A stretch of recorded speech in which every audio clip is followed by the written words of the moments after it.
Good afternoon students. 9th class. आज का हमारा टॉपिक है अलंकार। आज हम अलंकार के बारे में पढ़ेंगे। अलंकार क्या है?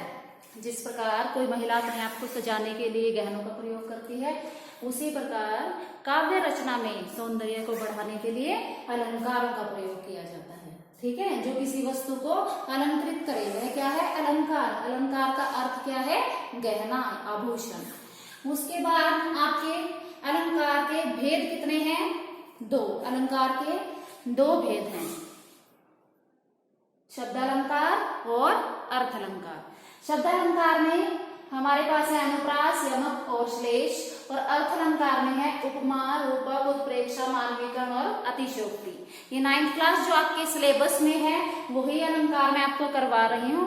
नहीं तो जो ये अनुप्रास है इसके आगे 13-14 पार्ट हैं, 13 to 14 पार्ट हैं अनुप्रास के ही। 6 का अनुप्रास, व्युत्पत्ति अनुप्रास, ऐसे करके, और फिर आगे उनके भी और बहुत सारे, और अर्थ के जो अलंकार है, अर्थ अलंकार, वो भी काफी है, लेकिन जो आपके सिलेबस में है आज हम वही करेंगे। अब शब्द अलंकार क्या है और अर्थ अलंकार क्या है, सबसे पहले ये जान लीजिए। अब काव्य रचना में जब शब्दों के द्वारा चमत्कार उत्पन्न हो तो वो अलंकार कहलाते हैं शब्द अलंकार, और जहाँ अर्थों के द्वारा चमत्कार उत्पन्न हो वो अलंकार कहलाते हैं अर्थ अलंकार। ठीक है, अब शब्द अलंकार में देखिए पहला है हमारा अनुप्रास। अब ये अनुप्रास जो है इसकी डेफिनेशन मैंने यहाँ नहीं लिखी है, मैं ऐसे ही आपको बताती हूँ। अनुप्रास क्या है कि जहां पर वर्ण की आवृत्ति बार बार होगी। वर्ण और शब्द में फर्क है, ठीक है, ये ध्यान रखना है। वर्ण की आवृत्ति यानी वर्ड जो है वो बार बार आएगा। तो जैसे मैंने इसका एग्जाम्पल नीचे दिया है, संसार की समझ थली में धीरता धारण करो। इसमें स और ध स और ध की आवृत्ति हो रही है। किसी एक वर्ण की पुनः आवृत्ति हो, बार बार आवृत्ति हो, जिसमें वो क्या है? अनुप्रास अलंकार। उसके बाद है आपका यमक। ठीक है, यमक अलंकार है। इसमें क्या होता है? एक शब्द 2 और 3 बार आया हुआ होता है, उसका हर बार जो है अर्थ अलग होता है। इसका उदाहरण देखिए, काली घटा का घमंड घटा। ठीक है, अब घटा शब्द जो है 2 बार आया है। एक तो काली घटा। काली घटा कहाँ आती है? बादलों की घटा होती है ना। एक घटा तो बादलों की घटा, और घमंड घटा क्या हो गया? कम हो गया, लेस हो जाना। ठीक है, 2 बार घटा शब्द आया है, दोनों बार उसका अलग अर्थ है। उसके बाद है आपका श्लेष। श्लेष का जो अर्थ है वह है चिपका हुआ, यानी एक ही शब्द में कई अर्थ चिपके होते हैं, और वह जो शब्द है वो बार बार आया भी है तो उसका हर बार अलग अर्थ है। उसमें दोबारा एक ही मीनिंग कहीं नहीं है। जैसे रहीमन पानी राखी, बिन पानी सब सोन, पानी गए न उबरे, मोती मानुष चोन। अब इसमें रहीम दास जी का एक दोहा है। ये रहीम दास जी कह रहे हैं कि रहीमन पानी राखी। पानी क्या है? इज्जत, कि व्यक्ति को समाज में अपनी इज्जत बनाए रखनी चाहिए। बिन पानी सब सोन, उसके बिना सब सोना है। अब कौन सा पानी आ गया? जल। बिना पानी के सब सोना है, जी नहीं सकता कोई। उसके बाद पानी गए ना उबरे।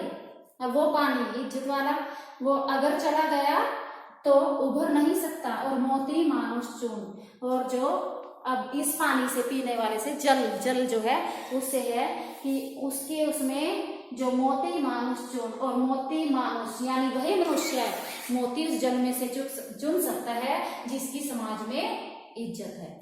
उसके बाद है कल्पना, उपमा।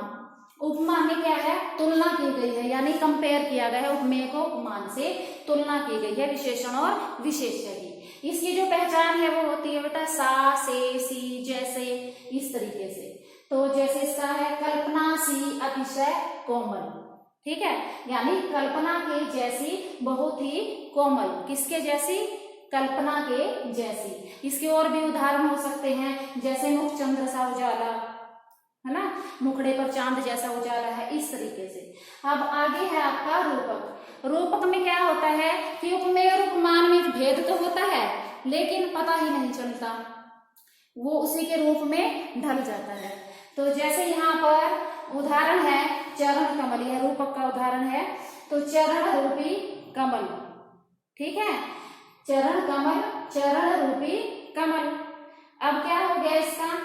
एक तो कमल का फूल, आपने मतलब यही आया होगा माइंड में, कमल का फूल। और फिर चरण मतलब पादुकाएं।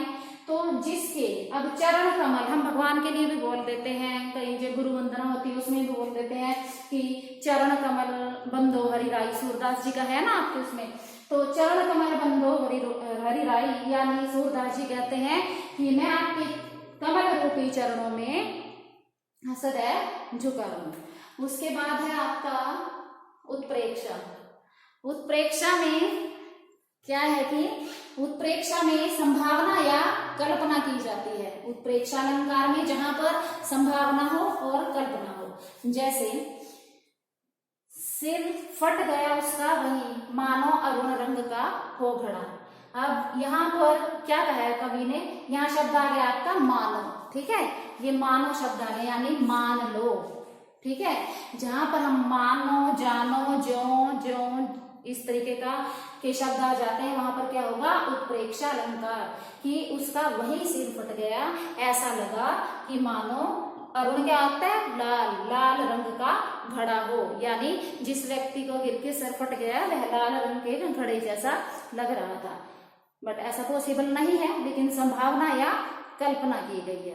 क्या बताया है इसने कि बहुत ज्यादा जो है खून निकल आया, लेकिन जब बताते वक्त उसने क्या किया है कि ऐसी संभावना और कल्पना करके ये बताया है बताने वाले को आगे। उसके बाद देखिए आपका बेटा मानवीकरण। मानवीकरण में है आपका कि प्रकृति से संबंधित होते हैं।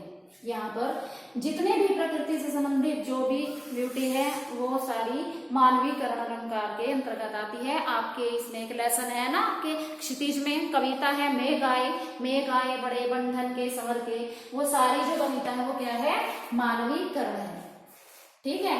अब लोलतिका भरलाई पानी, लो फूलों की बेला, जैसे भी मतलब जो भी वर्णन हुआ है बादलों का, वर्षा का, नदियों का, पहाड़ों का, झरनों का, वो सभी उनकी जो सुंदरता है वो क्या होती है, मानवीकरण अलंकार के अंतर्गत आती है। उसके बाद है आपका अतिशयोक्ति। अतिशयोक्ति में क्या है, बढ़ा चढ़ाकर कहना। किसी भी बात को बहुत बढ़ा चढ़ाकर कह दिया जाता है, वो इतनी है नहीं, लेकिन अति का मतलब क्या था, बहुत ज्यादा, शोक्ति कहना तो बढ़ा चढ़ाकर बहुत ज्यादा। जैसे यहाँ पर उदाहरण देखिए, हनुमान की पूंछ में लग न पाई आग, लंका सगरी जल गई, गए निशाचर भाग।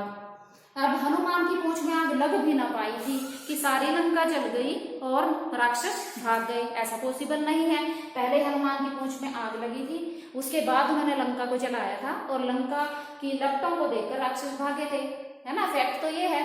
पर यहाँ कवि ने क्या किया है, अति कर दी है बताने की, अतिशयोक्ति। इसके और भी एग्जाम्पल होते हैं, जैसे आगे नदियां बड़ी अपार, घोड़ा कैसे उतरे पार, राणा नहीं सोचा इस पार, तब तक से तक था उस पार। है तो घोड़ा ही ना, उसको लगाम तो दी होगी राणा ने, तभी उसने क्रॉस किया है, लेकिन नहीं, वहां कवि ने सीधाई की, उसने क्रॉस कर दिया है चेतक ने उसको, खाई को, नदी को। तो अति करती है बताने की, मतलब वो काम हुआ नहीं है लेकिन ज्यादा ही अतिशयोक्ति। तो इस तरीके से ये जो आपके बेटा अलंकार है इसमें दिए हुए पाठ्यक्रम में, ये है आपके 8 अलंकार हैं। तो ये आपने 3 तो है आपके अनुप्रास, यमक और श्लेष शब्द अलंकार, और बाकी उपमा, रूपक, उत्प्रेक्षा, मानवीकरण, अतिशयोक्ति है आपके अर्थ अलंकार। अब इनकी एक बार फिर से डेफिनेशन देख लो कि अनुप्रास में क्या है, वर्णों की बार बार आवृत्ति। यमक में क्या है, एक शब्द 2 या 2-3 बार आएगा उसका, हर बार अलग अलग अर्थ। श्लेष का मतलब क्या है, चिपका हुआ, एक ही शब्द में कई अर्थ चिपके हुए। और उपमा में तुलना की गई है। रूपक में उपमेय और उपमान का भेद खत्म हो जाता है, वही रूप समाहित हो जाता है।